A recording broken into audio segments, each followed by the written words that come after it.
PSG are the champions of Europe. कल हमने tactical master class देखी लुइस एनरिकी की, जिसको देख के वाकई मज़ा आ गया।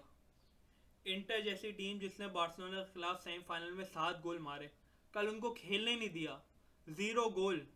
जबकि पीएसजी ने उन पर 5 गोल मारे फाइनल में। ऐसी डोमिनेंट परफॉर्मेंस मैंने आज तक यूसीएल फाइनल की नहीं देखी। खतरनाक भाई, खतरनाक। इंटर का तो कोई गेम ही नहीं था। पीएसजी ने एक लम्हा उन्हें खेलने नहीं दिया, और उनकी इंटेंसिटी, उनका प्रेस पहले मिनट से ही आउट ऑफ द वर्ल्ड था। इंटर को कभी संभलने ही दिया, गेम में कंट्रोल लेने ही नहीं दिया। सारा क्रेडिट एक बंदे को जाता है जिसका नाम है लुइस एनरिके, जिसने 2023 में इस टीम को संभाला और देखो कहां से कहां ले आया।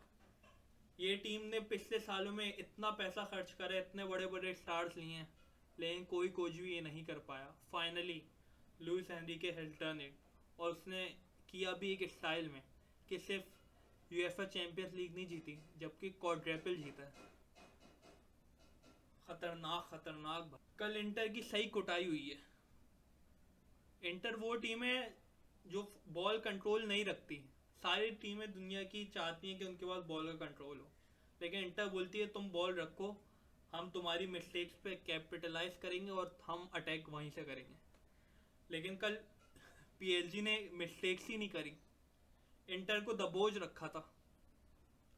वो अटैक करने जाते तो उनके डिफेंड में पाचो, मार्किनियस ऐसा उन्हें संभालते, और नूनो मेंडेस ने तो डम फ्रीज को गायब ही रखा। थुरेम भी नजर नहीं आया, ना लाटोरो मार्टिनेज आया। कल इंटर कुछ दिखी नहीं, ना उनकी मिडफील्ड चल रही थी, ना उनका डिफेंड चल रहा था। एक तो मुझे ये बात बताया इंजागी, जब तुमने देखा कि लमीन यमाल ने क्या किया था डीमार्को के खिलाफ, तो तुमने ये कैसे सोच लिया कि इसको वापस से खिलाऊंगा और इसके साथ वही नहीं होगा। जबकि वहां लमीन यमाल एक ड्रिबलर था, यहाँ कवर स्केलिया, डेम्बेले, डुए, उन्होंने हशर नशर कर दिया। पहले गोल में भी उसकी गलती, दूसरे गोल में भी गलती, और फाइनल में 2 गोल पड़ना और आपकी वजह से आपका भंड, बहुत बड़ा मिस्टेक होती है। समझ नहीं आया कल क्या खेल ली थी इंटर, लेकिन पीएसजी की दाद देनी पड़ेगी। उनके एक एक प्लेयर ऑन पॉइंट था। लुइस एनरिके की टैक्टिक्स की यही तो बात है कि वो एक फ्री कंट्रोल देता है। उनके प्लेयर इतनी आराम से स्विच पोजीशंस कर लेते हैं। कभी डेम्बेले डीएम बना होता है, कभी हकीमी सेंटर फॉरवर्ड बना होता है, कभी राइट विंगर बना होता है, कभी फेबियानो रुइस राइट विंग पे चले आता है, सेंटर फॉरवर्ड चले आता है, डुए लेफ्ट साइड चले आता है, कभी उसके लिए राइट साइड आ जाता है। विटीनिया कभी सेंटर बैक की पोजीशन में चले आता है, कभी लेफ्ट सेंटर बैक बन जाता है। ये जो स्विचेस हैं इतने प्यारे होते हैं, देख के मजा आ जाता है। और ये नहीं होता कि अगर कोई बंदा वहां जा रहा है तो उसका टीममेट उसको कवर करेगा तो उसकी पोजीशन पे आएगा, यही देखने को मिला। तो भाई कैसे तुम उनको संभालो, कैसे कंट्रोल रखोगे एक बंदे पे। टेम्बेले कभी सेंटर फॉरवर्ड होता है तो कभी मिडफील्ड में पड़ा होता है, कैसे उन पे मार्कर रखोगे। बहुत मुश्किल था भाई, बहुत मुश्किल था। गोल्स की बात करें तो सबसे पहले गोल में तो भाई तुमने विटीनिया को इतना मौका क्यों दिया, ये फाइनल है। तुम उसको इतनी स्पेस दे रहे हो कि वो आराम से डुए को पास कर दे। तुम डुए की ऑफ बॉल मूवमेंट नहीं देख रहे कि वो यहाँ से यहाँ आ गया। फर्स्ट गोल में यही तो हुआ, विटीनिया को देखो कितना चांस मिला हुआ है, उसने आराम से डुए को पास कर, हकीमी पे मार्कर था उसका, डीमार्को का, लेकिन वो उस पर चढ़ गया डुए पे, और हकीमी फ्री हो गया, उसने गोल मार दिया। लेकिन हकीमी की भी क्लास है भाई। मुझे तो दुख होता है कि रियल मैड्रिड ने इसको क्यों जाने दिया। बंदा कमाल खेलता है और हमेशा सही पोजीशन पे होता है। सेमीफाइनल में भी गोल करा और फाइनल में भी गोल करा।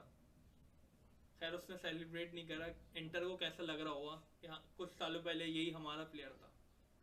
लेकिन कल भाई डुए की मास्टर क्लास थी। सेकंड गोल में सबसे अच्छी चीज लगी पाचो का, वो क्लियरेंस करना, कॉर्नर बचाना और उसी से गोल पड़ना। डेम्बेले, पहले के डेम्बेले में और आज के डेम्बेले में यही फर्क है। पहला वाला डेम्बेले होता तो वो इनसाइड काटता, ड्रिबल करता, लेकिन आज वाले डेम्बेले ने अपना दिमाग लगाया और उसने बॉल स्विच कर दी डुए की तरफ, और डुए के सामने फिर कौन था, डी मार्को, तो गोल तो पड़ना ही था। वो पीछे मुंह करके खड़े हुए हैं। अबे भाई पीछे क्यों मुंह करे हुए हो, ऐसे टाइम पे सामने से फेस करो ना, तुम अच्छे से बॉल जज करोगे। फिर आता है तीसरा गोल। तीसरे गोल में तो मास्टर क्लास थी विटीनिया की, बंदा कैसे काटता हुआ सबको ले गया, और वो डेम्बेले की बैक हील, आय हाय देख के मजा आ गया। और डुए ने तो बास्टोनी के साथ क्या करा है भाई, बास्टोनी था उसको तो छोड़ देते, सोमर के पास से, हाथ के पास से गया है गोल। कमाल।